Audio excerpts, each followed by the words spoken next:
Attention, vous écoutez un podcast audioactif.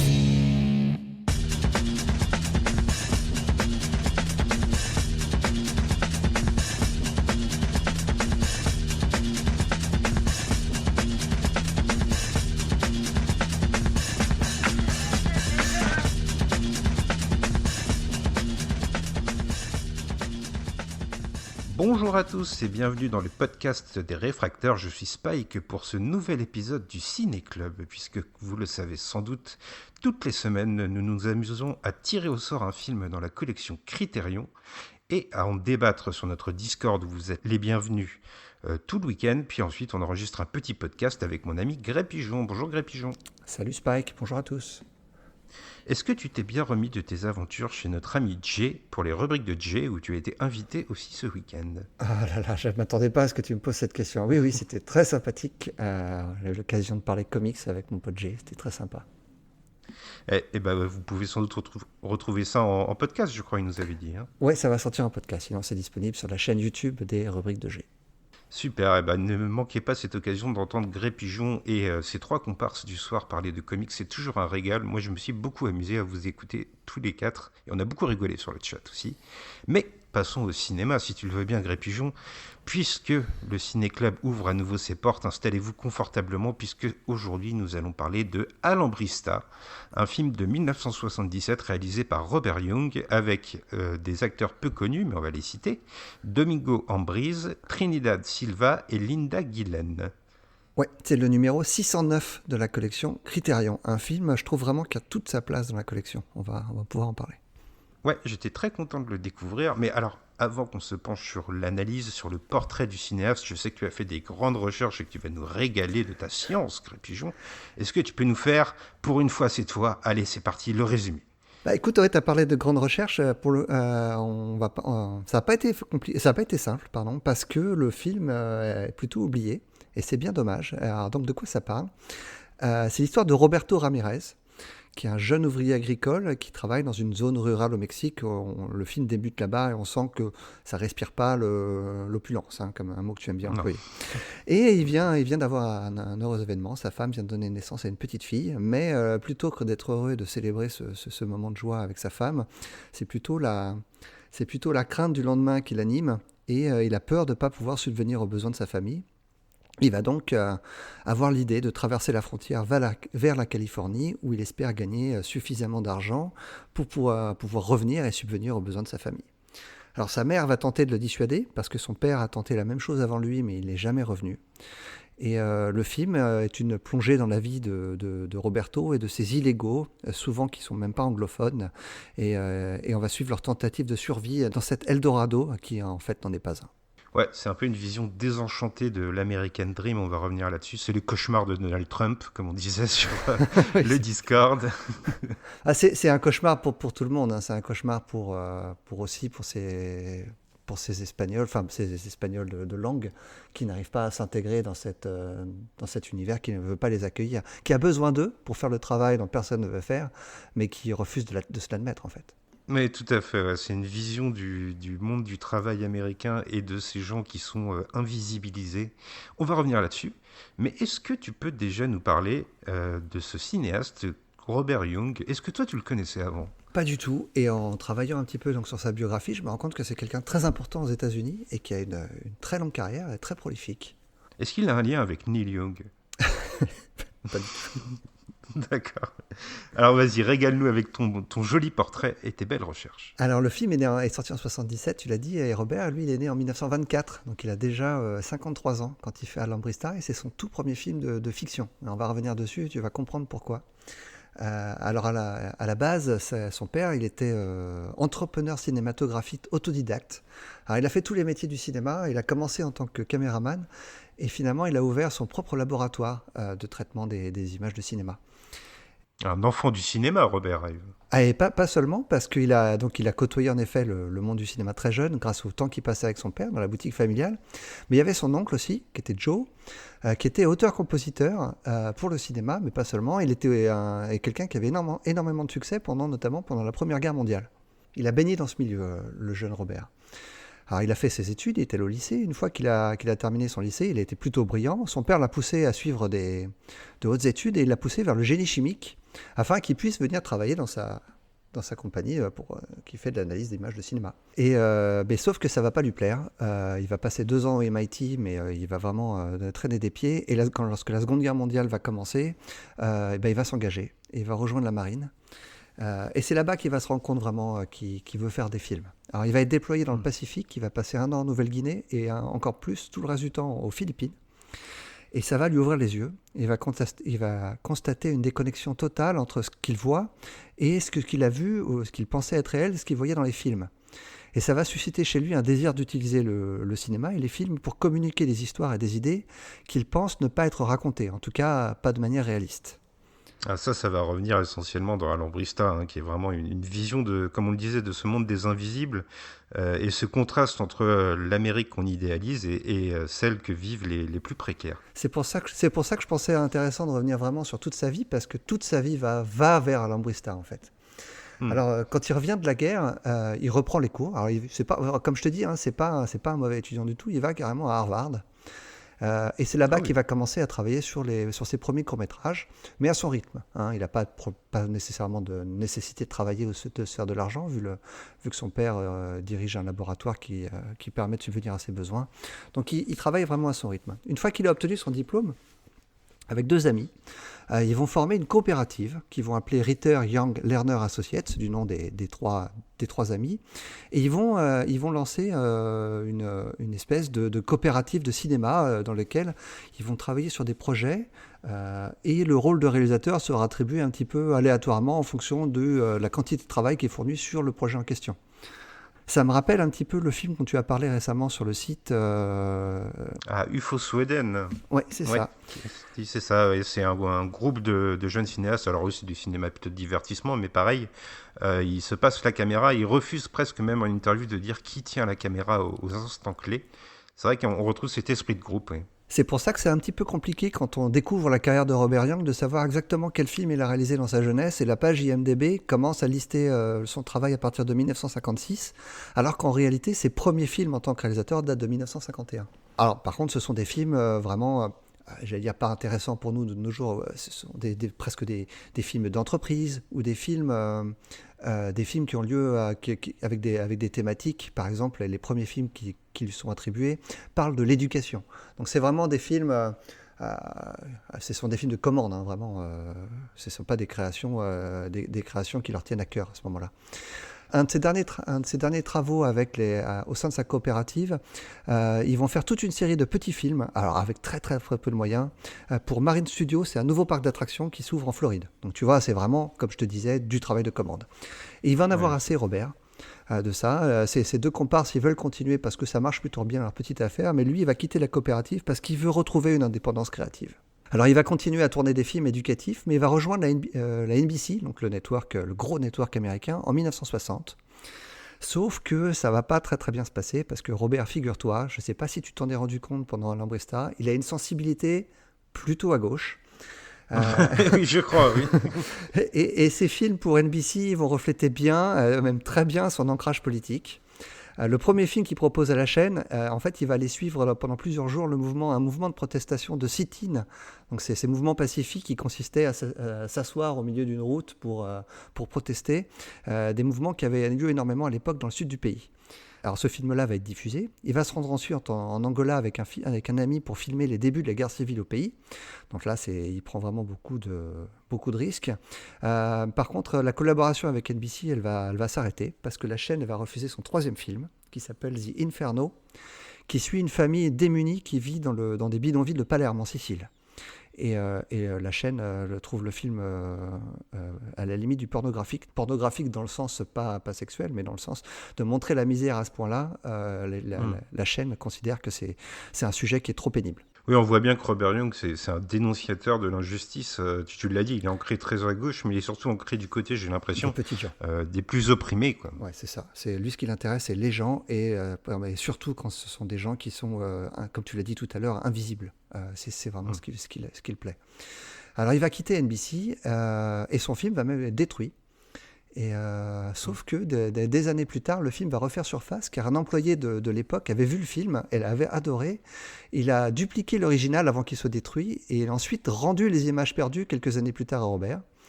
Et le film maintenant a été recoupé avec des nouvelles images ajoutées par son fils, Andrew. Et ils ont créé un film qui s'appelle Children of Fate, Life and Death in a Sicilian Family. Donc les enfants du destin, la vie, la mort d'une famille sicilienne.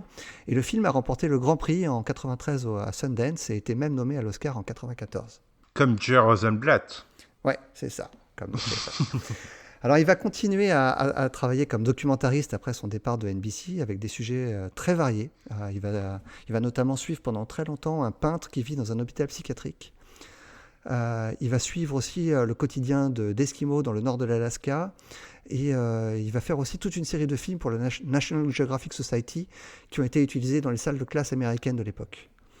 C'est un citoyen du monde, Robert. Ouais, tout à fait. Et donc à plus de 50 ans, il fait son premier film de fiction, Alambrista, qui ne sera pas le dernier parce qu'il va en signer j'ai marqué dans mes notes là, plus d'une dizaine d'autres, mais en fait c'est presque 20.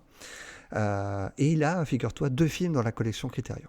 Ah, et alors le deuxième film, c'est quoi ? Alors c'est un film qui est sorti en 1982, que je ne connais pas non plus, qui s'appelle La Ballade de Gregorio Cortez, avec Edward James Olmos, qui sort à l'époque de Blade Runner, et qui va être un petit peu son fil rouge dans sa carrière. Je crois qu'ils ont tourné 6 ou 7 films ensemble. Edward James Olmos, pour ceux qui ne le savent pas, c'est le commandant Adama dans Battlestar Galactica, et qui a d'ailleurs un tout petit rôle dans Alambrista. Et ce second film, qui sera peut-être tiré au sort un jour dans notre grand jeu du Ciné-Club, tu me confiais en off qu'il est à la bibliothèque du Congrès américain, donc le Graal suprême, le Hall of Fame. Ouais, c'est exactement ça. Non, Robert Young, c'est un cinéaste. J'avais même pas entendu parler avant qu'on tombe sur Alambrista, et je pense que je vais essayer de jeter un œil sur sa filmographie. Pour ce qui est du contexte et de la production du film, toi et moi, on s'est un peu heurté au peu d'informations qui sont disponibles. On sait finalement peu de choses de la conception du film. Ouais, moi je sais juste, en ayant écrémé divers sites ici ou là, que le film en fait était réalisé à la base pour la télévision publique, mais que finalement il a décidé d'en faire un film de cinéma, même si figure-toi qu'il n'est jamais sorti au cinéma aux États-Unis. Et pour préparer son film, il a vécu pendant 1 an dans les années 70 dans le sud-ouest des États-Unis avec ses wetpacks, donc ces Mexicains. Wetpack, c'est un nom vraiment péjoratif que les Américains donnent aux Mexicains qui ont traversé la frontière illégalement. Wetpack parce que vu qu'ils traversent souvent la frontière à la nage, ils ont le dos mouillé. Oui, et il faut noter que Alambrista prend aussi le prolongement d'un court-métrage de Robert Young qui s'appelle Children of the Field, qui s'attardait déjà sur la vie des Mexicains qui travaillent au champ. Ce court-métrage, il est d'ailleurs disponible dans l'édition Criterion du film, qui, comme d'habitude, propose des bonus intéressants, dont ce court-métrage. Il y a aussi une interview de Robert Young, il y a de quoi faire. Et je te propose maintenant de passer à l'analyse du film et au ressenti. Qu'est-ce que tu as pensé, toi, de ce film ? Alors, je suis un peu partagé, à vrai dire. J'ai trouvé le film sur le sujet du film vraiment, vraiment intéressant. Le film est extrêmement authentique, ce qui n'est pas étonnant quand on connaît maintenant le parcours de Robert Young avec son passé de documentariste. C'est un drame social qui montre à quel point il est difficile, et encore je pèse mes mots, d'être un Mexicain illégal aux États-Unis en 1977. Par contre, je trouve que c'est aussi ça, sa limite principale, le fait d'avoir choisi de suivre le héros du film du début à la fin et de ne pas montrer les raisons qui permettent à ce système d'exister.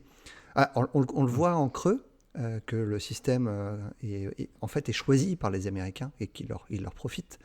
Mais le film ne le dénonce jamais frontalement. Oui, c'est vrai qu'on a l'impression que c'est une machine monstrueuse, mais on ne voit pas qui est à sa tête, en fait. On est vraiment toujours au corps à corps avec l'être opprimé par le système.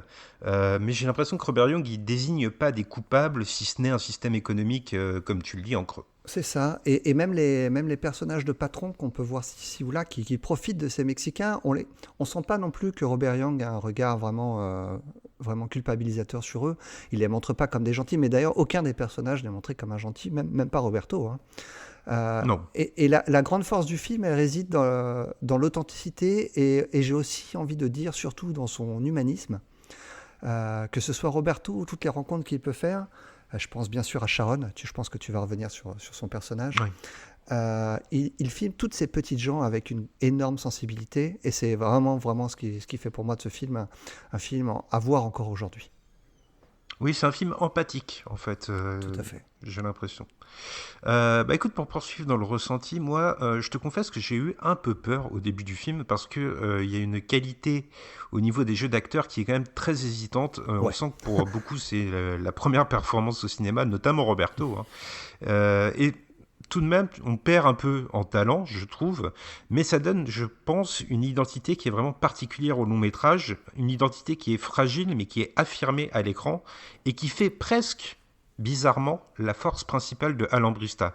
En fait, je pense que ce qu'on perd en qualité d'acting, on le gagne, comme tu le disais, en authenticité, et que cette part de vérité, elle est nécessaire à la réussite du film. Ouais, ouais, je suis tout à fait d'accord. Et j'irais même un peu plus loin. Il n'y a pas seulement l'acting, il y a aussi le grain de l'image, la manière dont c'est filmé, qui va aussi dans ce sens-là. Tout est pour l'authenticité, et c'est la force et aussi la faiblesse du film.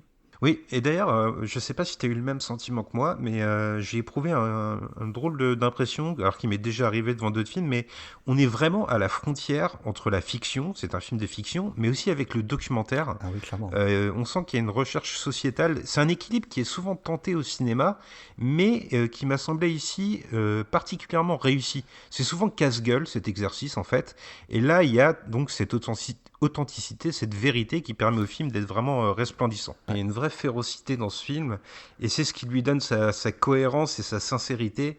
On est obligé d'accepter le message de société qui découle du film, on ne peut pas s'y soustraire. Alors il y a quand même un truc moi qui m'a un peu interpellé aussi, on en avait parlé donc je pense que tu vas me rejoindre, c'est le rythme du film qui est un peu traînant.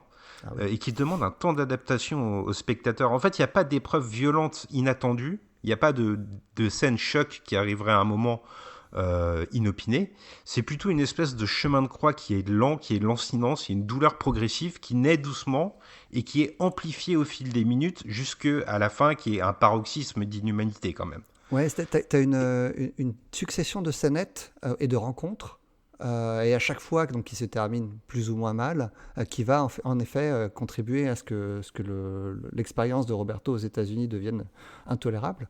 Mais c'est vrai que le rythme de ces scénettes est vraiment lent, et il y a jamais vraiment ça se termine jamais avec un paroxysme. C'est une évolution constante, logique en fait, dans sa descente aux enfers.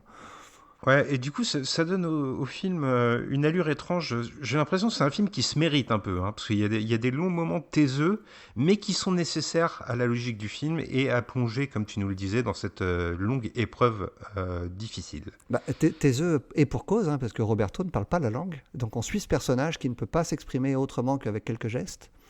Et effectivement, il y a plusieurs scènes qui peuvent paraître un peu longues. Alors que le film en lui-même n'est pas long, il fait 1h30. Ouais, et je pense que cette approche de Robert Young, c'est la bonne approche en fait. C'est pas forcément agréable à chaque minute à l'Ambrista, ça l'est même pas du tout en fait, d'un point de vue émotionnel. Mais je veux dire, d'un point de vue purement de spectateur, c'est pas un film qui est forcément agréable à regarder, mais c'est un film qui est nécessaire dans la critique de la société qu'il propose. Et je pense que ce rythme de la chronique sociale, politique et féroce, c'est vraiment ce qui donne le ton acerbe et nécessaire au film et toute sa pertinence et son originalité. En fait, à la vue d'Alambrista, c'est difficile de ne pas prendre le parti de Robert Young et de son personnage, et grâce à ça, à partir de là, il a réussi sa mission. Tu vois que je suis quand même assez enthousiaste. Ouais, et ben tu vois, je vais mettre mon petit bémol. Le film date de 1977 et on en est toujours là. Donc au final, son film, il pourrait le retourner aujourd'hui presque tel quel. Il y a quelque chose qui aurait changé. J'imagine mal en fait des gens vivre comme les immigrés de l'époque. Les conditions dans lesquelles ils vivent, elles sont atroces. J'espère vraiment que les immigrés mexicains, au moins, ne vivent plus dans ces conditions. Ils vivent dans un poulailler à un moment, quand même, quoi. Oui, enfin, le film ne cache pas que le système américain, ou en tout cas nord-américain, assimile parfois les migrants à des animaux, et c'est ce qui donne la férocité de la dénonciation du film. On bascule dans l'analyse, si t'es prêt ? On y est déjà plus ou moins, hein. On y est, ouais, c'est vrai, hein, tu sais comment c'est dans le ciné-club, on navigue, on est à la cool, on décapsule des bières comme tu l'as fait avec G. Ouais, mais là, il est un peu tôt, hein, je suis au café, hein. Ouais, un peu pareil, je l'avoue. Alors moi, je voulais quand même revenir sur ce qui sont les racines du départ de Roberto et cette espèce de chose douce amère que Alan Brista va insuffler au moment de restituer son départ. Si l'Amérique, elle est perçue par le jeune naïf comme une terre d'abondance, il quitte son foyer par nécessité économique plutôt que par choix véritable. Il est un peu pris en otage de cette économie de marché, en fait. Mm. En tout cas, c'est un mélange des deux. C'est un mélange de la nécessité et du rêve. Mais je pense quand même que dans la démarche de Robert Young, dans son Alambrista, il y a l'envie de montrer l'exil de ces Mexicains comme une déconnexion avec un essentiel et qui retrouve des évocations perverties dans la suite du récit. Alors je te prends des exemples. Il y a par exemple la nature au début du film qui est montrée comme une source d'abondance. Je ne sais pas si tu te rappelles ces plans de l'eau qui coule sur la terre mexicaine, les fruits dans les arbres. On a quelque chose de très luxuriant. De l'autre côté de la frontière, la nature, elle va être industrialisée par les gros agriculteurs qui oppriment les travailleurs mexicains. Et c'est à l'évidence un lieu qui devient un lieu de péril moral et surtout physique. C'est là qu'il va y avoir l'épreuve de ces êtres qui sont réduits au simple rôle d'esclaves. L'image de l'esclave, je vais y revenir plusieurs fois dans mon analyse. Il y a un autre facteur aussi qui est, tu parles de péril physique et moral, mais il y a aussi la peur que Roberto ressent constamment lorsqu'il travaille en fait sur ses champs, parce que la peur d'avoir la police des frontières arriver à n'importe quel moment, ce qui va arriver d'ailleurs à plusieurs reprises, et c'est leur quotidien en fait. Ils ont sans arrêt peur d'être attrapés. C'est ça, il y a ce qui s'appelle la migra, donc Ouais. la police qui traque les sans-papiers, qui est sans cesse une épée de Damoclès, et on sait qu'elle va s'abattre sur le récit. Elle s'abat sur d'autres personnages avant Roberto, mais c'est même pas un mystère que Roberto, tôt ou tard, finira par être attrapé. C'est son destin, c'est le destin précaire que lui offrent les États-Unis. Alors j'ai aussi noté que pour Roberto, le départ du Mexique, c'est une rupture avec ce qui fait la culture de son pays. Il y a les repas, par exemple, typiquement mexicains qui dégustent au début du film auprès de sa femme et qui deviennent des choses cuisinées au feu de camp. Je ne sais pas si tu te rappelles cette scène où un des migrants mexicains fait des galettes de blé, mais il les étale avec une bouteille de bière. Tu vois, ça devient vraiment quelque chose. C'est quelque chose qui devient fragile, qui est presque évanescent. On sent la culture mexicaine qui s'évanouit au fur et à mesure du film. Et d'ailleurs, Roberto, quand il arrive enfin à s'exprimer un tout petit peu, les premières choses qu'il arrive à dire, c'est de pouvoir commander de la nourriture dans les diners, et il commande de la nourriture typiquement américaine. D'ailleurs, ses compagnons d'infortune se moquent de lui en lui parlant de nourriture de gringo, hein, donc ce jambon avec des œufs. Mais la transition se fait entre ce qu'il a toujours mangé dans sa vie, donc des pommes de terre et les tortillas, pour arriver à un mode de vie plus américain qui, en fait, ne va pas lui correspondre. C'est ça, il essaye de se fondre dans un moule qui pense qui pense être accessible, mais qui en fait n'est qu'une illusion. Moi, ce qui m'a marqué dans le film, une des choses qui m'a marqué profondément, c'est qu'on prive ces nouveaux forçats du XXe siècle de leur identité pour les uniformiser, pour les conformer au code d'un système. Sauf que ils sont jamais acceptés. Ils restent invisibles aux yeux de ces Américains. Il faut qu'ils se comportent comme de vrais Américains, mais ils ne sont jamais considérés comme tels. Exactement, tout à fait, tu as tout à fait raison, c'est ce qui en fait les exclus de ce monde occidental. Et puis à l'évidence aussi, associé à son départ, il y a le deuil de la famille, l'abandon des siens, de sa femme et de sa fille, qui est rendu nécessaire par des dictats économiques, mais qui est quand même un déchirement. Alors on a parfois l'impression que Roberto est un peu distant par rapport aux souvenirs de sa famille, n'empêche que toutes ses actions sont faites dans le but d'envoyer de l'argent à son foyer.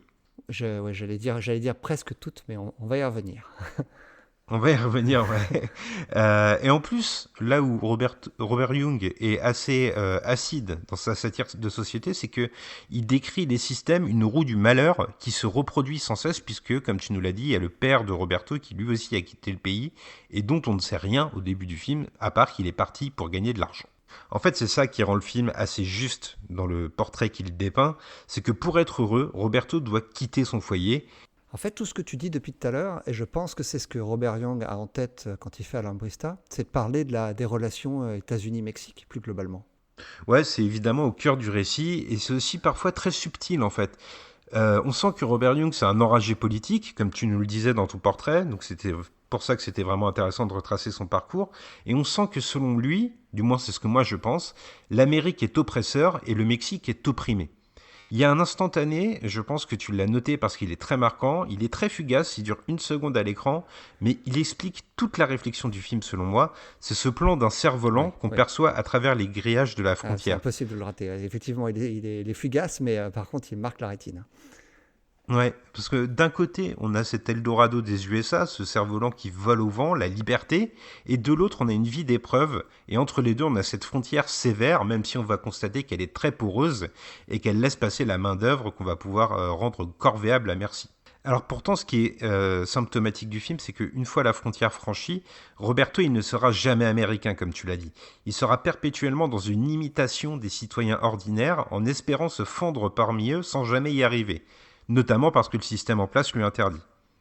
Il travaille pour les Américains, il permet aux propriétaires des terrains et des fermes de réaliser du profit, mais il est sans cesse dans la peur de la migra qu'on évoquait plus tôt, et qui lui rappelle qu'il n'est pas un Américain, il est juste un nouvel exploité. Et d'ailleurs, ça lui arrive même de ne pas être payé pour son travail. À chaque fois, les propriétaires, enfin pas à chaque fois, mais il arrive souvent que les propriétaires trouvent des excuses pour se débarrasser de lui et de ses amis sans être payé.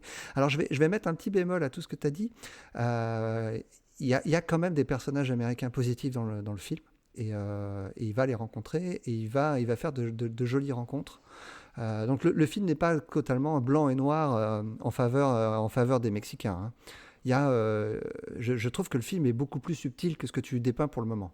Oui, il y a des personnages qui sont empathiques envers Roberto. On va revenir un peu plus tard sur un personnage bien particulier, évidemment, qui est au cœur du récit, c'est sa petite amie qu'il trouve aux États-Unis. Et même, c'est vrai que là, je suis assez tranché dans ce que je dis, mais en fait, le film évolue plutôt dans une espèce d'entre-deux, à la manière de Roberto, qui n'est pas tout à fait américain et qui n'est plus totalement mexicain, en fait. C'est une nouvelle identité, presque une nouvelle nationalité qui se dessine. Parce que Roberto, il va réussir à se faire, au-delà du personnage féminin qu'il va rencontrer, il va rencontrer d'autres hommes qui sont aussi des infortunés de la vie. Et en fait, le Mexicain et l'Américain se rejoignent à ce moment-là. Il n'est plus question de nationalité, mais de classe. Et c'est aussi ce que dénonce Robert Young, le traitement de classe qui a lieu à la frontière. Ouais, c'est très juste. C'est presque plus un film sur la lutte des classes que sur l'opposition des nationalités. C'est les deux, hein, quelque part. Ouais. Ouais, c'est un mélange des deux. Et d'ailleurs, je pense que tu l'as noté comme moi, il y a un jeu malicieux entre le réalisateur et le spectateur en faisant du héros un personnage qui caresse une succession de symboles de l'Amérique, mais il en reste toujours marginal. Par exemple, on le voit au volant d'une voiture qui est typiquement américaine, mais il ne la conduit pas. La voiture, elle est véhiculée sur un camion. En fait, il rentre juste dans la voiture. C'est une des scènes drôles du film, hein, quand il s'assoit au volant et pour la première fois de sa vie, hein, il a accès au luxe quelque part. Il est dans une voiture luxueuse et il apprécie ce qu'il vit à ce moment-là. L'expérience va être gâchée par son ami du moment, et c'est un petit peu le cheminement du film. Dès qu'il va vivre un petit moment de détente, un petit moment de relâche, ce moment ne durera jamais. Effectivement, il y a cette espèce d'aspiration à la liberté, on y croit l'espace d'une seconde, et puis le film nous replonge dans la fatalité du fait que Roberto ne sera jamais totalement américain. Ça rejoint pleinement ce qu'on disait plus tôt sur la scène du diner. Il réussit timidement à commander un plat, et lorsque la serveuse lui demande comment il veut ses œufs qu'il commande, il ne comprend pas ce qu'elle dit. Il y a un moment où il croit à la liberté, il croit qu'il peut devenir américain, et finalement il est confronté à la logique du système. Ah, il est vraiment entre les deux mondes. Voilà, entre les deux mondes, c'est exactement le mot, je pense. Roberto, il rêve de l'American Dream, mais il est un peu dans le cauchemar mexicain en même temps, celui de l'oppression. Et là, on peut penser notamment à la musique qu'emploie Robert Young dans le film, qui va aussi s'inscrire dans cet entre-deux, c'est-à-dire qu'on va, par exemple, à un moment reprendre l'hymne américain, mais on va le faire jouer par un groupe folklorique mexicain. C'est une nouvelle identité, une identité de classe, comme tu l'as dit, qui n'est plus tout à fait mexicaine et qui n'est décidément pas américaine. Et ça s'inscrit dans la volonté féroce du film de dénoncer un système où il existe des citoyens de seconde zone qui n'ont pas de nationalité comme on l'a dit et qui sont le dernier maillon du chêne du travail, un maillon indispensable, mais un maillon qui est martyrisé jusqu'à l'épuisement extrême et même jusqu'à la mort qui est évoquée frontalement dans le film. Ils ne pourront jamais revendiquer les mêmes droits que les autres Américains. D'ailleurs, il y a une séquence où Roberto est engagé pour remplacer des travailleurs américains qui sont grévistes. Les Mexicains, ce sont les nouveaux esclaves. Le dollar a remplacé le fouet, en fait, d'après moi. Ouais. À ce titre, et je pense que c'est l'une des choses qui font la signature du film et qui le démarque d'un documentaire, il y a la volonté de Robert Young de confondre son personnage à plusieurs moments avec des engins mécaniques, comme si l'être était devenu une nouvelle machine. Alors l'exemple le plus criant, c'est la scène du train, où Roberto s'agrippe dessous un wagon pour être véhiculé, il ne fait plus qu'un avec la machine. Il y a aussi cette scène de la voiture qu'on a évoquée. Il y a des hélicoptères à un moment qu'il doit guider pour accomplir le travail pour lequel il est engagé. Et puis il y a finalement ce camion qui va l'acheminer vers son ultime lieu de travail, ultime lieu de torture, on pourrait dire. Tu peux parler de torture, hein, la scène de l'hélicoptère, je ne sais pas ce que tu en as pensé, mais c'est au-delà de choquant. Il est tout content de récupérer un travail qui lui paraît en tout cas très légitime. Son travail consiste à guider les hélicoptères qui font de l'épandage. On se doute bien de produits pas tellement sains pour la santé, et donc ils n'ont rien trouvé de mieux que pour les guider de mettre des Mexicains en dessous, parce que évidemment personne n'a envie de faire ce travail-là sans aucune protection. C'est une scène, Oui. elle est d'un choquant, cette scène, elle est incroyable. Et alors qu'on suit Roberto qui est tout sourire d'avoir enfin récolté un travail. Oui, c'est ça. Il y a ce monde du travail qui exploite et qui empoisonne l'être humain, qui le contraint en fait et qui atteint à son intégrité physique, clairement. Et tu parles d'être humain, mais je pense qu'il n'est plus considéré comme un être humain, justement. Il n'est qu'un Chicano. Effectivement, il n'est qu'un Chicano, il n'est plus qu'un rouage d'une grande machine qui est faite de sang et de souffrance et qui le broie comme une main-d'œuvre servile. Et de toute façon, s'il n'est pas content, on en trouvera toujours bien un autre pour accomplir le travail. C'est révoltant à plus d'un titre, hein. Cette scène-là, je la trouve vraiment incroyable. Ouais, je suis tout à fait d'accord avec toi. C'est une des scènes qui a réveillé ma flamme insoumise, effectivement. Et ça intervient à un moment où Robert Young, qui décidément, d'après moi, fait un savoureux travail sur la bande sonore, il va remplacer progressivement les airs folkloriques de groupes mexicains qu'il avait employés jusqu'à présent pour donner des sonorités plus brutales et plus métalliques en fait à son film. Ça devient un film sévère. On pense en fait que Roberto il a perdu une part de son âme en se rendant en Amérique, il est devenu un simple robot. On est vraiment dans une dénonciation d'un système qui est odieux. Alors, mais par contre, ouais, on peut nuancer ça, parce que on l'a évoqué à plusieurs reprises, mais sans vraiment en parler. Roberto va vivre une histoire d'amour quand même. Une belle histoire d'amour. Effectivement, comme tu l'as dit, le film n'est pas que souffrance, il est aussi histoire d'amour, il est aussi affaire de cœur. Roberto, en arrivant aux États-Unis, il n'est pas totalement solitaire, il est solitaire en arrivant, mais progressivement il va nouer des liens avec notamment la serveuse du diner où il commande ses œufs et son jambon, comme tu le disais. Par contre, même s'il y a un regain de sentiment, on sent que leur union est un peu condamnée. C'est un rêve qui va être évanescent. On sait que de toute façon, il va se terminer dans le drame. Alors j'ai envie de t'interrompre et de te dire que le spectateur s'en rend compte. Je pense que Roberto le sait, mais ce n'est pas forcément son cas à elle, hein.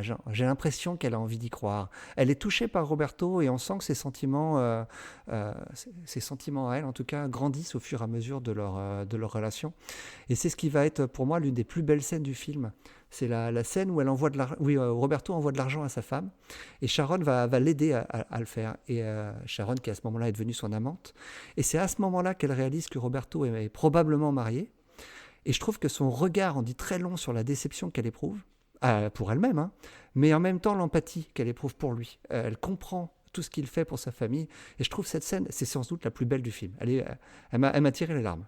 Ouais, je suis d'accord avec toi et elle s'inscrit dans le prolongement de ce que veut développer le film, c'est-à-dire que Roberto a certes une femme, mais leur union, c'est l'union de deux personnages qui partagent une même peine, qui sont tous les deux au bas de la classe sociale. Sharon, c'est une employée de diner qui est mère célibataire, qui ne vit que pour son travail, et Roberto, il partage cette vérité avec elle. En fait, ils sont vraiment unis d'une même peine, ils partagent cette vérité que connaissent les opprimés et que les autres n'ont pas, et de ce partage, il naît cette relation, comme tu le dis, qui est galvanisante. On sait qu'elle va s'évanouir, Roberto le sait sans doute, mais je te rejoins totalement, je pense que Sharon, elle, y croit vraiment, elle pense qu'elle a trouvé un équilibre, mais qui ne s'accomplira finalement jamais. En fait, on a envie de croire, on a envie de comprendre que Sharon rencontre pour la première fois quelqu'un de gentil dans sa vie. On sent que c'est quelqu'un qui est cabossé, qui n'a fait que des mauvaises rencontres, et même si elle n'arrive pas vraiment à communiquer avec lui parce qu'il ne parle pas la même langue, au moins il la traite comme il faut, j'ai envie de dire. Et c'est ça qui la touche en premier lieu. Néanmoins, leur relation va s'arrêter prématurément et ils n'auront même pas l'occasion de se dire au revoir. Je pense que c'est plus un déchirement pour Sharon que pour Roberto d'ailleurs. Ouais, je pense aussi, parce que Roberto, il a ce côté fataliste, mais j'ai l'impression qu'au-delà de cette romance qui est dans le récit, qui est entre deux êtres, c'est aussi une manière de symboliser les relations entre deux pays, entre le Mexique et les États-Unis. Roberto, en s'éprenant de Sharon, c'est un peu ce Mexique qui rêve des États-Unis, et l'espace de quelques secondes, il va vivre ce rêve américain qu'il espère. À l'inverse, tu l'as dit, Sharon, c'est un personnage qui a beaucoup d'empathie, et c'est une espèce d'Amérique idéalisée qui, d'un coup, considérerait les Mexicains migrants et qui leur reconnaîtrait leur dignité d'homme. Mais ce rêve, on le sait, il est presque inexistant, en fait, dans la réalité, et il va s'évaporer. Il y a une scène qui est assez particulière quand même, c'est lorsque Sharon l'amène dans une espèce d'église évangélique proche de la secte, où on sent vraiment que Roberto est complètement perdu, et on comprend également que Sharon fait partie d'une culture très... je ne saurais pas trouver les mots, mais encore une fois, très puritaine, mais aussi très en bas de l'échelle. On sent vraiment qu'on n'est pas dans la classe américaine parmi ses fidèles. Hein. Ouais, bah tu vois, cette scène, je trouve qu'elle s'inscrit dans la recherche de Robert Young et surtout dans la recherche de ces deux personnages qui cherchent à s'appréhender. Elle tente de le guider vers sa culture à elle, et lui tente aussi d'adopter sa culture en apprenant timidement la langue. C'est elle qui lui apprend les mots basiques d'américain au-delà du plat qu'il commandait dans le diner. Ouais. Et on arrive à la fin de notre analyse, mais il reste justement cette fin qui n'est pas anecdotique, loin s'en faut.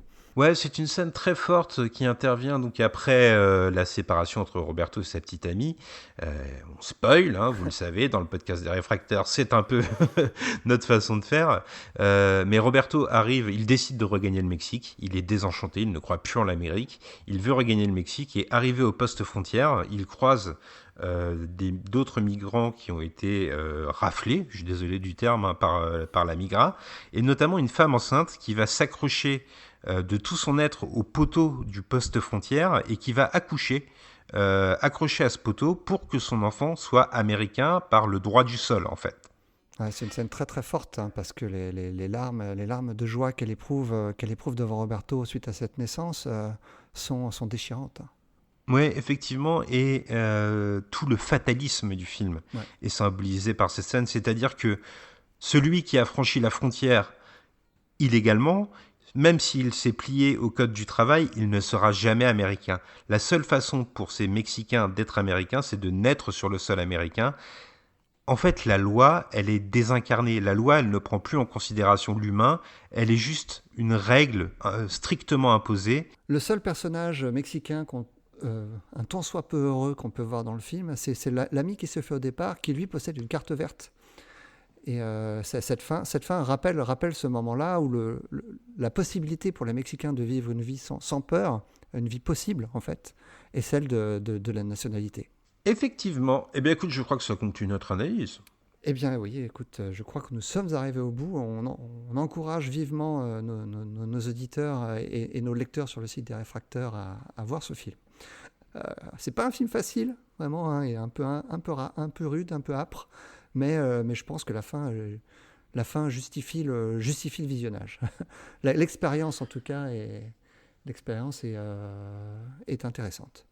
Ouais, je le dirais même nécessaire, moi, à notre époque, tu vois. Mais bon, ça, c'est aussi... toujours, hélas, d'actualité, ouais. Ouais, bon, c'est aussi mon côté rebelle qui parle, hein, mais alors que le Festival de Cannes 2023 vient de se terminer de la manière dont on sait, je crois que Alambristas s'était distingué en 1978. Oui, et il a gagné la Caméra d'Or, donc la récompense qui est décernée au meilleur premier film. Alors, c'est un petit peu de la triche dans le cas de Robert Young, parce qu'effectivement, c'est son premier film de fiction, mais comme on l'a vu, c'était loin d'être un débutant. Hein. Et par contre, le film n'est jamais sorti en salle aux États-Unis. C'est assez étonnant quand même.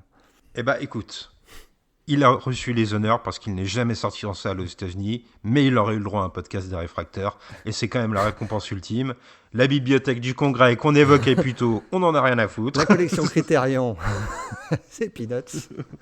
Par contre, les réfracteurs se sont enfin penchés sur ce film, le 609 de la collection Criterion. Non, vraiment, ouais. Tu vois, le fait d'en discuter avec toi, je crois que je vais remonter d'un petit point ma note que j'avais prévue à la base. Ah, eh ben écoute, allons-y, la note. Ouais. Tu veux que je donne la mienne en Allez, premier pour vas-y, changer? vas-y. Moi, je lui donne un joli 8 coups de cœur. Ah, tu vois, moi, je lui mets un 7. Ouais, moi, je lui mets un 7 pour le côté âpre dont on a parlé, le visionnage un petit peu douloureux que c'est de voir Alain Brista. Il faut être préparé à passer 1h30 un petit peu difficile. Ouais, je suis d'accord avec toi, mais je trouve quand même que et c'est marrant, c'est un truc qu'on dit beaucoup pour les films de la collection C'est pas Criterion faux, ouais. qu'on tire au sort. C'est un film qui n'est pas agréable sur le coup, mais auquel on aime repenser. Ça revient beaucoup à chaque fois, chaque semaine dans notre exercice du ciné-club. D'ailleurs, je le rappelle, le ciné-club, qu'est-ce que c'est? La petite pub de fin d'émission. Toutes les semaines, on tire au sort un film. Si on l'a aimé, on fait un podcast. Si c'est le jeu nucléaire, on n'en parle pas ailleurs que sur Discord, puisque c'est sur notre Discord qu'ont lieu tous les débats chaque week-end. Et je crois que c'est le moment de tirer au sort le prochain film. Eh bien, écoute, figure-toi que je viens de faire le tirage au sort à l'instant même, et j'ai tiré au sort un film très très très connu. Alors, tu vas me dire si tu veux qu'on le garde dans notre liste ou si on décide d'en tirer un autre au sort. C'est à toi de voir. Je viens de tirer au sort La Nuit des chasseurs de Charles Laughton. Intéressant. Hein, ce sera l'occasion de le revoir. Moi, ça fait bien plus de 20 ans que je ne l'ai pas vu, ce film. Donc, ce sera l'occasion. On s'attaque à un gros morceau. Hein. Ouais. C'est vrai que là, tu vois, on arrive, confessons-le à nos auditeurs, on a ce dilemme que je craignais depuis le début de l'exercice du Ciné-Club, c'est qu'on va se retrouver avec un film qui pourrait avoir un podcast plus important. Allons-y. Fonçons vers La Nuit du Chasseur, évidemment un énorme classique. On peut déjà vous encourager à le regarder, à rejoindre les débats, comme je l'ai dit, sur le Discord dès ce week-end, même peut-être avant, puisque les gens l'ont sûrement déjà vu pour la plupart. Donc on va pouvoir discuter avec les amis XP, avec les frères Bonnet, avec Preacherman. Venez rejoindre toute cette joyeuse bande qui débat des films chaque semaine. C'est toujours un régal, n'est-ce pas, Grey? Oui, tout à fait. Vraiment, là, pour le coup, la Nuit du Chasseur, il y aura de quoi en parler. On peut déjà donner notre note, hein, un 4 sur 10. Ouais, effectivement. Petit Film médiocre, surestimé. Voilà.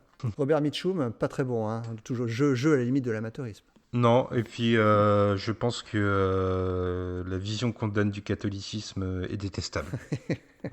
On en fait des antagonistes et Christine Boutin doit se révolter. Je t'entends déjà en parler, tiens. Oh là, c'est pas possible. Non, ça va être un beau rendez-vous avec ce film. Moi, j'ai hâte de le revoir. Je précise quand même, Grey Pigeon, que la vie du site ne s'arrête pas au Ciné-Club. C'est notre rendez-vous hebdomadaire, mais presque tous les jours, il y a des articles qui sortent, des articles écrits. On se donne du mal pour vous partager la passion du cinéma. À la main, tout à fait. Des plans faits à la main, au stylo bille, sur une feuille de papier. De Ruben Mamoulian au dernier Marvel. On parle de tout. Exactement. Comme tu disais. Écoute, j'ai envie, pour une fois, de donner un petit aperçu à nos auditeurs de ce qui les attend cette semaine. Alors, c'est un engagement, mais je vais le tenir. On parlera notamment de Shinya Tsukamoto, dont Carlotta sort un coffret de la plupart de ses films. Donc, on continue notre rétrospective. On va aussi parler de John Wayne. On parlera de cinéma espagnol. On parlera aussi de grands gangsters américains. Bref, il y a des beaux rendez-vous aussi par écrit et des beaux articles à retrouver pour lesquels on se donne autant de mal que pour ce podcast hebdomadaire qui est toujours un plaisir de faire avec toi, mon ami Grey. Oui, par contre, on fait de plus en plus long, je passe à remarquer. On avait dit au départ qu'on faisait 15-20 minutes, et bien on n'arrive pas à s'y tenir. On va faire encore 45 minutes. Mais bon. Non, mais Le Nuit du Chasseur, moi je prévois 5 minutes. Hein. Ouais, c'est vrai, ça ira vite. Il n'y a pas grand chose à dire sur ce petit film. Non. Bon, c'est un petit film d'un réalisateur qui n'en a pas fait d'autres, t'imagines, quoi. Ouais, assez médiocre. Bref, en tout cas, on vous donne rendez-vous la semaine prochaine. Merci Grey, à la semaine prochaine. Salut Spike, à bientôt.